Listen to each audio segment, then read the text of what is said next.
Hello students, नया दिन नई क्लास। जैसा कि आपको थंबनेल से क्लियर हो गया होगा कि आज मैं आपको नरेशन यानी डायरेक्ट इनडायरेक्ट का इंट्रोगेटिव सेंटेंस पढ़ाने वाला हूं। तो आप लोग आज के लिए तैयार हो जाए। आज का टॉपिक बहुत ही महत्वपूर्ण है और जिन्होंने मेरे पार्ट 1 और पार्ट 2 को नहीं देखा होगा वो जाकर डिस्क्रिप्शन बॉक्स में चेक कर सकते हैं। वहाँ पे भी मैं लिंक दे दूँगा और आई बटन पे भी लिंक दे दूँगा, जिससे जाके आप मेरे उन दोनों वीडियो को देख सकते हैं। और चलते हैं अपनी क्लास की तरफ और देखते हैं नरेशन में डायरेक्ट इनडायरेक्ट का इंट्रोगेटिव सेंटेंस कैसे इनडायरेक्ट में परिवर्तित किया जाता है। चलिए चलते अपनी क्लास। इंट्रोगेटिव सेंटेंसेस, जैसा कि आप लोग जानते ही हैं कि प्रश्न जो होते हैं हमारे दो प्रकार के होते हैं। ऐसे प्रश्न जिनका उत्तर केवल हाँ या ना में दिया जा सके, ऐसे और एक ऐसे प्रश्न जिनका उत्तर देने के लिए हमें एक स्टेटमेंट देने की जरूरत पड़े। जैसे कि आप लोगों से पूछा गया कि क्या आज आपने खेला, तो उत्तर में हाँ या ना दे दीजिए। हाँ या ना, आपका उत्तर कंप्लीट हो जाएगा। यदि आपसे पूछा जाए कि आपने आज क्या खेला, कौन सा खेल खेला या क्या खेला, तो आपको बताना पड़ेगा कि आज मैंने फुटबॉल खेला, आज मैंने क्रिकेट खेला, आज मैंने टेनिस खेला, आज मैंने लूडो खेला। तो दूसरे प्रश्न के उत्तर में आपको एक स्टेटमेंट बोलना पड़ा। तो इस तरह से कह सकते हैं कि हमारे जो प्रश्न हैं वो दो प्रकार के होते हैं। पहला यस नो टाइप क्वेश्चन, दूसरा क्वेश्चन वर्ड टाइप क्वेश्चन। तो सबसे पहले डायरेक्ट इनडायरेक्ट के हम डायरेक्ट को इनडायरेक्ट में बदलते समय हम यहाँ पे इंट्रोगेटिव सेंटेंसेस में सबसे पहले हम लोग यस नो टाइप क्वेश्चन लेंगे। यस नो टाइप क्वेश्चन की सबसे बड़ी बात होती है कि इनको पहचाना बड़ी आसानी जा सकता है। यस नो टाइप क्वेश्चन में हम लोगों की सहायक क्रिया होती है, is, am, are, was, were, has, have, had या विल, शैल या कैन, कुड, मे, माइट, ये सारी वर्ड्स जो होते हैं, हेल्पिंग वर्ब जो होते हैं, वो हमें सबसे पहले मिल जाते हैं। अर्थात रिपोर्टेड स्पीच जब स्टार्ट होती है तो सबसे पहले हमें हेल्पिंग वर्ब मिलेगा, बाद में अदर सेंटेंस मिलेंगे और लास्ट में क्वेश्चन मार्क लगा रहेगा। तो आपको उसमें करना क्या है, आपको अभी तक मैंने बताया कि रिपोर्टिंग वर्ब को सेट टू को टोल में बदल देते हैं, सेज टू को टेल्स में बदल देते हैं। लेकिन यहाँ पे जब भी इंट्रोगेटिव सेंटेंस हमें मिलता है तो सेट टू को हम टोल्ड में नहीं बदलते, हम सेट टू को आस्क्ड या इंक्वायर्ड में बदलते हैं। और जहाँ पे हम इन्वर्टेड कामा हटा के दैट का प्रयोग करते थे, उस जगह पे हम इफ़ या वेदर का प्रयोग करेंगे। और तीसरे परिवर्तन में हम लोग जो इंट्रोगेटिव सेंटेंस पाते हैं रिपोर्टेड स्पीच को, उसको नॉर्मल कर लेंगे, मतलब अफर्मेटिव सेंटेंस में परिवर्तित कर लेंगे और अफर्मेटिव के रूल्स का उसमें प्रयोग करेंगे। जैसा कि पिछले 2 पार्ट्स में मैंने आपको क्लियर किया था कि अफर्मेटिव के रूल्स में टेंस कैसे परिवर्तित किए जाते हैं, उसी के अनुसार हम यहाँ पे इंट्रोगेटिव सेंटेंस को जब भी अफर्मेटिव में बदलेंगे तो हम लोग टेंस को भी उसी के अनुसार बदल लेंगे। तो चलिए चलते हैं, देखते हैं कि हमारे इंट्रोगेटिव सेंटेंसेस को इनडायरेक्ट किस प्रकार से बनाया जाता है। लेकिन सबसे पहले आपको जो मैंने रूल बताया उसे आप नोट कर लीजिए। जैसा कि आप देख रहे हैं कि लिखा है if reported speech start from any auxiliary verb like is, am, are, was, were, do, does, did, has, have, had, will, shall, etc. Then we say that the question is a yes no type question. अर्थात कि यदि कोई reported speech कोई helping verb सहायक क्रिया अर्थात is, am, are, was, were, will, do, does, did, has, have, had, will, shall या आदि से प्रारंभ होती है, तो हम कह सकते हैं कि जो हमारा प्रश्न है वो यस नो टाइप क्वेश्चन है। और यदि कोई reported speech yes no type question है तब हम लोग कुछ नियम फॉलो करते हैं जो निम्नलिखित हैं। If any reported speech is a yes no type question then we obey some rules which are following. अब देखते हैं अगली स्लाइड में हमारे पास क्या रूल्स आते हैं और क्या मैं उन रूलों को बताता हूँ। इसे आप लोग नोट कीजिए, तब तक अगली स्लाइड में मैं आपको कुछ जो रूल्स होते हैं जिनको परिवर्तन करने के लिए आवश्यक होते हैं वो रूल बताऊंगा। आपकी सुविधा के लिए ये रूल मैं आपको हिंदी में ही बताऊंगा, अर्थात अगर आप हिंदी मीडियम के स्टूडेंट्स हैं तो आपके रूल बहुत आसानी से समझ में आ जाएंगे। जैसा कि आप लोग देख रहे हैं कि रूल नंबर 1 कह रहा है कि से या सेड को आस्क या आस्क्ड में बदल देते हैं। अर्थात जो हमने पहले बताया था कि से या सेड को हम आस्क या आस्क्ड में बदलते हैं, ना कि टेल या टोल्ड में बदलेंगे। टेल या टोल्ड की जगह पर आस्क या आस्क्ड में बदल देते हैं। कभी कभी आस्क या आस्क्ड के स्थान पर इंक्वायर या इंक्वायर्ड में बदल दिया जाता है। ये आपकी इच्छा पर निर्भर करता है कि आस्क या आस्क्ड के स्थान पर आप इंक्वायर लगाते हैं कि आस्क लगाते हैं। दूसरा रूल ये कहता है कि कंजक्शन जो दैट का हम प्रयोग करते थे उसका प्रयोग हम इंट्रोगेटिव सेंटेंस में इनडायरेक्ट बनाते समय नहीं करेंगे। उस दैट के स्थान पे हम लोग इफ या वेदर का प्रयोग करेंगे। ठीक, अब ये है, आप इफ लगाइए या वेदर लगाइए, दोनों ही सूरतों में सेंटेंस सही होता है। तीसरा रूल ये होता है कि रिपोर्टेड स्पीच, जो पहले बताया था, रिपोर्टेड स्पीच के इंट्रोगेटिव सेंटेंस को हम लोग इनडायरेक्ट बनाते समय रिपोर्टेड स्पीच में इंट्रोगेटिव सेंटेंस को इंट्रोगेटिव नहीं रहने देते, जब बल्कि उसके स्थान पे हम उसे असर्टिव बना देते हैं और वाक्य के अंत में हम लोग फुल स्टॉप का प्रयोग करते हैं। ठीक, आप इसे नोट कीजिए, फिर कुछ एग्जाम्पल के साथ मैं इसको और सही तरीके से समझाने की कोशिश करता हूँ।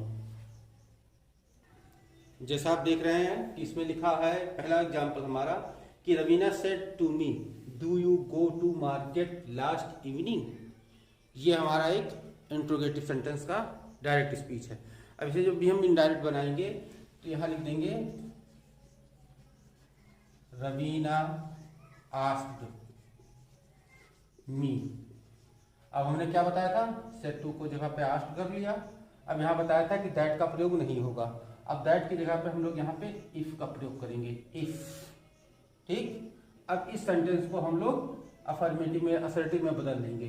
तो अब यू चेंज होगा हमारे ऑब्जेक्ट के अनुसार, जो कि मैंने आपको सेकंड वीडियो लेक्चर में अपने बताया था। जब वहाँ पे हमने प्रोनाउन परिवर्तन करना सीखा था तो वहाँ क्या बताया था कि यू यानी सेकंड पर्सन प्रोनाउन हमारा ऑब्जेक्ट के अनुसार चेंज होता है। तो अर्थात यू चेंज होगा मी के अनुसार। तो मी की जगह मी के अनुसार चेंज होने के लिए हम आई लगाएंगे, आई। और उसके बाद सेंटेंस को जब अफर्मेटिव बनाएंगे तो डू निश्चित है हट जाएगा। तो बचा गो, फर्स्ट फॉर्म, वर्ब की फर्स्ट फॉर्म। टेंस परिवर्तन के जो चार्ट में मैंने लिखा था वर्ब की फर्स्ट फॉर्म हो तो उसकी जगह पे हम लोग वर्ब की सेकंड फॉर्म का प्रयोग कर देते हैं। If I went to market. और उसके बाद क्या है, लास्ट इवनिंग। लास्ट की को हमने क्या बताया था, टाइम एंड प्लेस के परिवर्तन चार्ट में आप जाके देखिए तो लास्ट को हमने प्रीवियस करना लिखाया था कि लास्ट को हम लोग प्रीवियस कर देंगे, प्रीवियस फिर इवनिंग और अंत में फुल स्टॉप, ना कि क्वेश्चन मार्क। क्वेश्चन मार्क हटा के हम लोगों ने फुल स्टॉप लगा दिया। अर्थात ये हमारा इनडायरेक्ट स्पीच बन गया कि Raveena asked me if I went to market previous evening. इसको आप और ठीक से समझने के लिए जो ये मेरा वीडियो पहली बार देख रहे हैं वो जाके पहले इनडायरेक्ट स्पीच का पार्ट 1 पार्ट 2 दोनों ही पार्ट को बहुत ही सावधानी से अध्ययन कर लें। इंपॉर्टेंट रूल आप जाके नोट कर लें जिससे कि आपको ये इंट्रोगेटिव सेंटेंसेस बहुत ठीक से समझ में आए। क्योंकि इंट्रोगेटिव सेंटेंसेस में हमें इंट्रोगेटिव के परिवर्तन के साथ साथ टेंस के परिवर्तन को, प्रोनाउन के परिवर्तन को, टाइम एंड प्लेस के परिवर्तन को, तीनों रूल्स, तीनों चेंजेस को हमें ध्यान में रखते हुए इसको इनडायरेक्ट बनाना रहता है। क्योंकि इसमें तीनों चेंजेस एक साथ किए जाते हैं, साथ में इंट्रोगेटिव सेंटेंस का चेंजेस भी। यानी टोटल इंट्रोगेटिव सेंटेंस के चेंजेस में हमको टोटल 4 परिवर्तन करने रहते हैं। तो यहाँ पे हम केवल एक आपको बता रहे हैं, बाकी 3 के परिवर्तन मैंने आपको पिछले 2 वीडियो में जाके बताए हैं जो आप जाके अध्ययन कर सकते हैं। तो चलते हैं अपने अगले एग्जाम्पल की तरफ। अगला एग्जाम्पल है Kanika said to Abhay. Kanika said to Abhay had I not learned my lesson. अब इसका हम इनडायरेक्ट कैसे बनाएंगे, कनिका आस्क्ड अभय। अब यहां पे दैट की जगह पे इफ लगाया, इफ। अब आई है फर्स्ट पर्सन प्रोनाउन, यानी फर्स्ट पर्सन प्रोनाउन जो चेंज होता है हमारा रिपोर्टर के अनुसार, कनिका के अनुसार चेंज होगा। तो कनिका क्या है, लड़की है, इसीलिए हम लगाएंगे शी। और हैड के साथ वर्ब की थर्ड फॉर्म लगी, साथ में निगेटिव भी है, तो सी हैड नॉट। क्योंकि हैड को हम हैड ही रहने देते, उसमें कोई परिवर्तन नहीं करते। ये मैंने आपको टेंस परिवर्तन के चार्ट में लिखा रखा है। तो if she had not learn, और आई से संबंधित वर्ड ये भी है तो ये भी इसी के अनुसार चेंज होगा, तो माई की जगह पे हो जाएगा her lesson. If she had not learn her lesson. आई बात समझ में? अगर नहीं आ रही है तो फिर से आप लोग जाके मेरे दोनों पार्ट्स को समझ लीजिए। फिर भी अगर समझ में कोई बात नहीं आती है तो आप मेरे कमेंट बॉक्स में अपनी क्वेरी छोड़ सकते हैं। चलिए इसे नोट कीजिए, फिर अगला हम आपको बताते हैं। चलिए अपने अगले इंट्रोगेटिव सेंटेंस की तरफ चलते हैं। अगला इंट्रोगेटिव सेंटेंस मैंने आपको पहले ही बता रखा है कि पहला तो हमारा यस नो टाइप सेंटेंस होता है, और दूसरा सेंटेंस हमारा होता है जिसमें एक सेंटेंस बोलकर उसे हम अपना इंट्रोगेटिव आंसर देते हैं, तो अर्थात उसे हम कहते हैं क्वेश्चन वर्ड टाइप सेंटेंस, वो इंट्रोगेटिव सेंटेंस। अब question word type interrogative sentence ऐसा होता है जब रिपोर्टेड स्पीच हमारी डब्लू फैमिली से, डब्लू फैमिली यानी कि वाट, वेयर, वाई, ये सारे टोटल मिला के 12-13 लोग होते हैं डब्लू फैमिली में। इसको आप लोग देखने के लिए मेरे ट्रांसलेशन के पार्ट्स में जाकर, ट्रांसलेशन जो मैंने एक ट्रांसलेशन का वीडियो लेक्चर डाल रखा है, उसमें जाके आप लोग इन वर्डों को देख सकते हैं कौन कौन से ये वर्ड होते हैं। उसका भी लिंक मैं डिस्क्रिप्शन में डाल दूंगा और ऊपर आई बटन में उस वीडियो को मैं लिंक कर दूंगा, जिसे जाके आप लोग नोटिस देख सकते हैं और अपने जो वर्ड्स हैं उनको क्लियर कर सकते हैं। सेंटेंस क्वेश्चन वर्ड टाइप जो इंट्रोगेटिव सेंटेंस होता है उसका हम लोग इंट्रोगेटिव किस प्रकार बनाते हैं, इनडायरेक्ट किस प्रकार बनाते हैं, वो आप लोग देखिए। सबसे पहले उसके कुछ रूल्स मैं लिखा देता हूँ, उसके बाद मैं उसे इनडायरेक्ट में बनाकर दिखाता हूँ।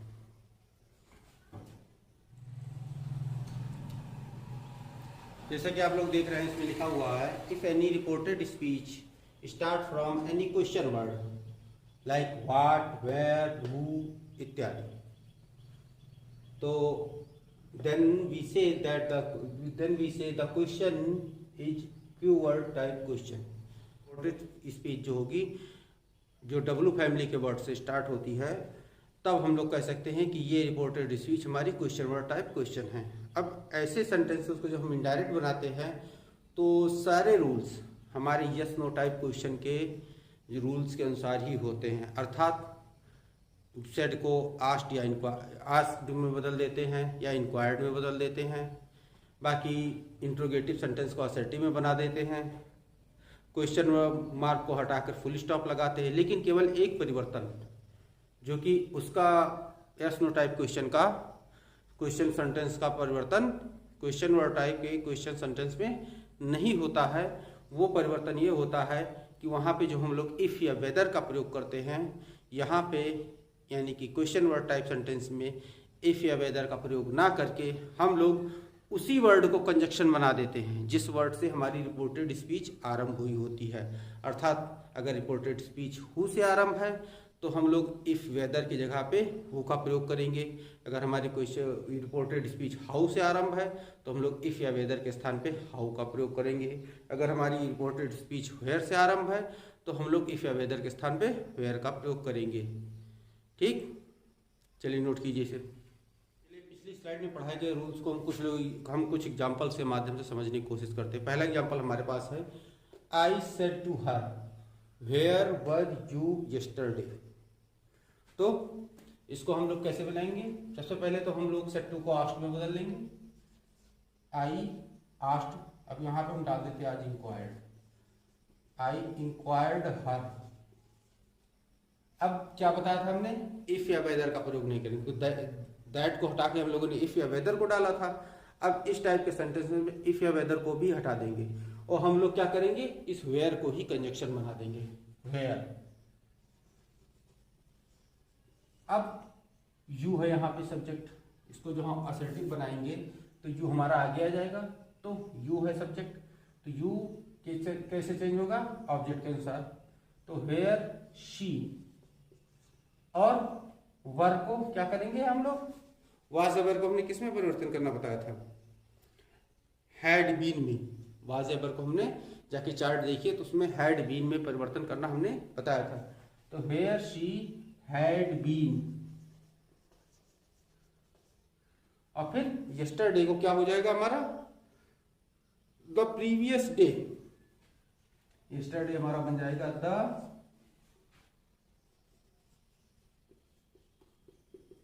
प्रीवियस डे, और लगा देंगे लास्ट में फुल स्टॉप। आई बात समझ में? I inquired her where she had been the previous day, यानी कि जो परिवर्तन हमने यस नो टाइप क्वेश्चन में किए थे वो सारे परिवर्तन इसमें सम्मिलित है। केवल एक परिवर्तन बदल दिया गया है, इफ या वेदर के स्थान पे हम लोग उसी वर्ड को कंजक्शन बना देते हैं जिस वर्ड से रिपोर्टेड स्पीच आरंभ हुई होती है। अर्थात क्वेश्चन वर्ड टाइप क्वेश्चन में जो शब्द हमारा क्वेश्चन वर्ड होता है उसी क्वेश्चन वर्ड को हम कंजक्शन बना देते हैं। अगला एग्जाम्पल देखते हैं। नेक्स्ट एग्जाम्पल हमारा है my teacher said to me why are you making a noise in the class. ये डायरेक्ट स्पीच का सेंटेंस है। इसको जब हम लोग इनडायरेक्ट में बनाएंगे तो क्या करेंगे? My teacher asked me. अब इफ वेदर के स्थान पे वाई और यू के स्थान पे मी की तरह मी का वर्ड क्या आएगा? आई। और आर को हमने क्या बताया था? वाज या वर्ब में परिवर्तित करना। तो आई के साथ हम लोग क्या प्रयोग करते हैं? वाज का प्रयोग करते हैं। तो why I was making a noise in the class. Okay, आशा है समझ में आ गया होगा। चलिए नोट कीजिए। चलिए स्टूडेंट्स, आज की क्लास यहीं ख़त्म की जाती है। आशा आपको इंट्रोगेटिव का इनडायरेक्ट बनाना समझ में आ गया होगा। यदि आपको समझ में नहीं आता तो आप लोग को एक कमेंट बॉक्स में जाके अपनी क्वेरी छोड़िए और मैं अगले वीडियो में आपको उस क्वेश्चन को, उस क्वेरी को सॉल्व करने की पूरी कोशिश करूँगा। अब अगला वीडियो मेरा आएगा इम्परेटिव सेंटेंस पे। तो इम्परेटिव सेंटेंस का इनडायरेक्ट किस प्रकार बनाया जाता है वो मैं अगले वीडियो में, आपको पसंद आया है तो लाइक कीजिए और शेयर कीजिए। और जो मेरे नए व्यूवर्स हैं, जो मेरे नए दर्शक हैं, वो मेरे चैनल को सब्सक्राइब कर लें, जिससे कि आपको काम की बातें या फिर और भी कोई चीज़, मतलब अच्छी क्लासें आप तक सबसे पहले पहुंच सके। और सब्सक्राइब करने के साथ साथ बेल नोटिफिकेशन पे जाके ऑल का बटन सिलेक्ट कर लें, जिससे कि आपको मेरे वीडियो अपलोड होते ही सबसे पहले आपको इन्फॉर्मेशन मिल जाए। तो आज के लिए स्टूडेंट्स गुड बाय। तब तक के लिए keep watching, keep learning, take care and bye.